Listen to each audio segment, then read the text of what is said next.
ये स्टूडेंट्स देख लेते, बोर्ड पर मैंने 3 वर्ड लिखे हुए आप लोगों के सामने। First one is deviate and second is nasal and third one is septum.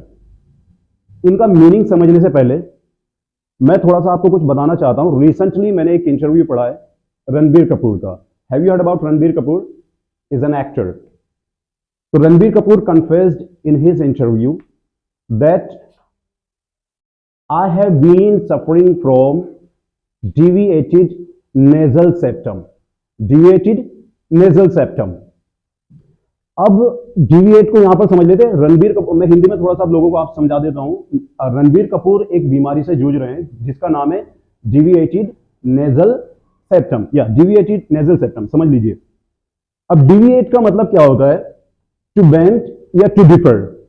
कोई चीज अपनी जगह से हट जाना, ओके या झुक जाना या हटना या घूम जाना। It is the meaning of deviate. अब डिविएट में ईडी लगा के इसको बना दिया एक कंडीशन डिविएटेड। इट्स मीन एक ऐसी कंडीशन जिसमें नाक से संबंधित कोई प्रॉब्लम हो। अब नेजल का मतलब समझ लेते हैं, लगे हाथ। नेजल का मतलब होता है refers to knows.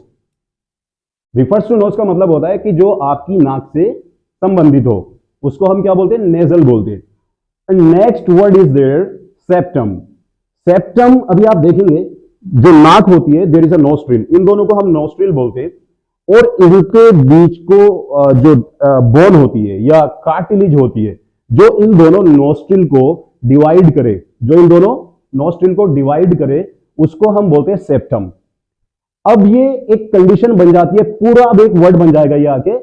Deviated nasal septum means आपकी जो नाक की एक बोन है या कार्टिलेज है या झिल्ली है, जो आपके नोस्ट्रिल को डिवाइड करती है, एक तरफ झुक जाती है, जिससे प्रॉब्लम यह होती है कि सांस लेने में दिक्कत आती है, आप इजीली सांस नहीं ले पाते। ठीक है, तो इस कंडीशन को हम बोलते हैं डेविएटेड नेजल सेप्टम। रिसेंटली मैंने बताया अभी आप लोगों को, Ranbir Kapoor said in his interview that he confessed in an interview he ate and talked fast because of his because of his deviated nasal septum, and over the years he has been living with this condition. So I think guys it is clear. Keep learning, keep growing.